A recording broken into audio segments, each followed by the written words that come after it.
The Plasmon Scorcher is currently the most expensive weapon in Helldivers 2, situated firmly in final place of page 10 of the Warbonds tree, requiring over 1,000 medals to unlock. Luckily for you, due to my complete lack of a life, I recently unlocked this elusive primary weapon. We demoed our first impressions in this video, but now we're going into far more depth.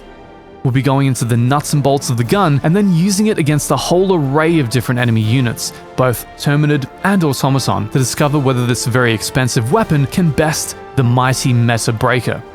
You may be surprised at the outcome, because its value is completely different between the Terminids and Automatons. Care to guess which of the two it's better for? Let's dive in. The Plas-1 is an energy-based rifle, which fires a bolt of superheated gas that explodes on impact in a small area of effect. That is, it does explosive damage and is able to penetrate light armor.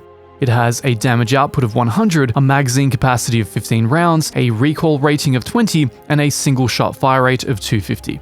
Being an explosive weapon in Helldivers 2 currently means that, in theory, it should do additional damage to enemy weak spots, such as armor-stripped charger legs, or the blown open carapace of a Bile Titan. In the reload menu, we see that the gun doesn't come with any alternate fire modes, but rather just allows us to switch between automatic torch, no torch, or always on torch. So there's not much to it from a setup perspective. Just point at something you don't like and press the trigger repeatedly until it melts. That said, if you're planning on using the Plas-1, you'd best get used to hearing this. Mag's empty! Mag's empty! Mag's empty! Mag's empty! Mag's empty! Mag's empty! Mag's empty! Last reload! Out of ammo! The magazine in this gun is very small, given its rate of damage output. I perpetually feel like I'm reloading it in the middle of combat, which can be mildly annoying given how long the animation takes to complete. The gun fires a blue bolt that detonates in a very small area. This actually has a good utility purpose, which makes it great for clearing certain objectives, such as egg clusters. Simply point at the center of the cluster and watch the eggs get deleted. Like most primary weapons, it can take out the lightest enemies in one hit. Scavengers and pouncers get melted immediately, where the small AoE can take out 2 or 3 in one hit, depending on how well you position the shot. It can even take out hunters in one shot if you manage to hit a limb, though good luck doing that repeatedly given how small their legs are and how relatively slowly the gun fires. Most of the time, they're a 2-tap. Among the rank and file, the Terminid warriors can be taken out with 2 shots directly to the head, and occasionally even with a single shot if you manage to hit a joint. But it's an explosive weapon, and an expensive one at that, so what you really want to know is, how well can it deal with the medium armored enemies? Well, shooting the very armored hive guards directly in the armor plating requires 5 rounds to do the job. If instead you aim at the exposed flesh, you can take them down in as little as 2 to 3 rounds. Brood commanders, meanwhile, take around 8 shots to turn into a headless abomination, manically rushing and clawing at you. Less if you aim at the limbs, but then you're dealing with something that's still crawling toward you. Meanwhile, nursing spewers take 5 shots to the head or 4 shots to the bile sac in order to take down. But how well does it take down everyone's most hated heavily armored rhinoceros tank, the Charger? Using the current mode de jour method of deplating one of the legs with 2 railgun shots, the Scorcher can then take anywhere from 3 to 8 additional shots to finish the Charger. I can't really explain the variance, other than that some shots are probably hitting the meat of the leg, while others are hitting far weaker joints. I actually tried to test this with Bile Titans too, but the experience was so messy that I would simply suggest avoiding using this gun on them altogether unless you absolutely must. For Bile Titans, stick with the 500 kilo bomb, a rail cannon strike, railgun, and other super penetrating heavy hitters to make short work of them. Primary weapons are really out of their league when it comes to massive enemies, whether or not they're at the end of the upgrade tree. Now, we have a reasonable idea of the stopping power, but that's only one element of a gun. We also want to know how practical it is to use in different situations. Against the Terminids, I honestly have to say I found the gun quite lacking, as doing firing retreats felt like a rather large chore. Often you feel like you're reloading more than you're shooting, and the gun has a drastic inability to rapidly put out DPS in a broad area. The fact that it's a single shot weapon means that you're absolutely going to town on left click, so definitely not something I'd recommend if you're looking to avoid developing carpal tunnel. While it's supposed to be exceptional at shooting unit weak spots, I can't say I found it in any way more efficient for this than the regular breaker shotgun. The incendiary breaker, meanwhile, is able to disperse its damage over a far broader area, making it way more useful as a horde control weapon. What's even worse is that the weapon's AoE explosion can one-shot you, so in situations where you're being overrun, which in difficulty 7 and above is only all the time, if you accidentally fire it at a bug that's in melee range, you're going to be needing a reinforcement pretty quickly. This actually makes it somewhat of a liability against the Terminids, where I often found myself in situations where a simple pouncer attack could turn me into a corpse if I mistimed a shot.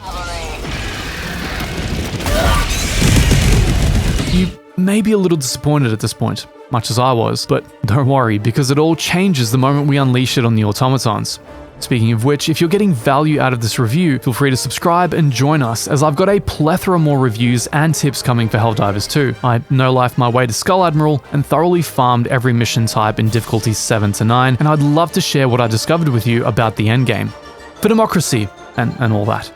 The Scorcher is uniquely suited to working very well against the automatons. In fact, I'd go as far as to say that it could very well be the best in-slot weapon for them. Because most automaton units engage you from range, you don't need to worry about the AoE projectile one-shotting you.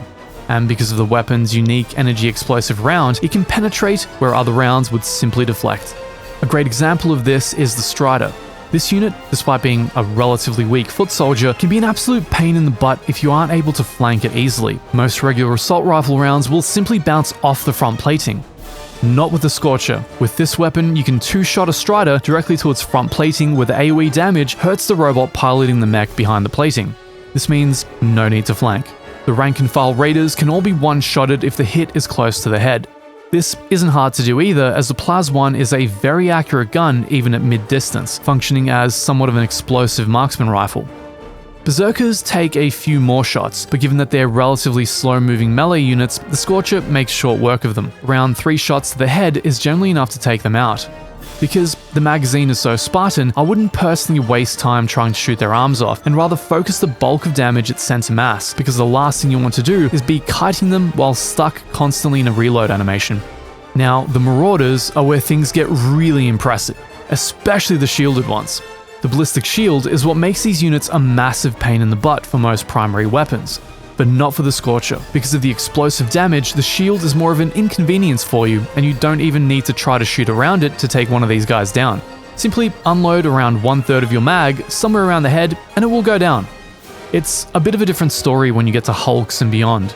This thing is no railgun, so you'll have to place strategic shots on those rear vents in order to take them down. When it comes to tanks and turret emplacements, much like with the Bile Titans, I would definitely stow the weapon and use something more fit for purpose. Sure, you can plug away and eat through all of your ammunition, but it's a very wasteful way to use the Scorcher. Due to the way it's designed, the idea behind this gun is to get maximum impact from each shot.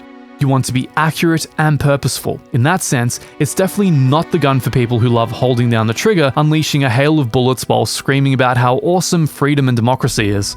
So, what's the verdict? Well, for me, it's very simple. For Terminids, it's a hard no, while for automatons, it's a resounding yes. It allows me to give the railgun a rest for anything weaker than a Hulk, ultimately allowing me to have more economical ammo balance throughout the mission.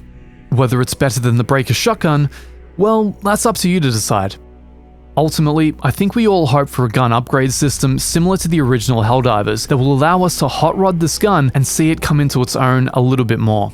It would benefit a lot from a larger AoE on impact to help with mob control, and definitely at least a 50% if not 100% increase on mag size so you don't have to be a bean counter while shooting.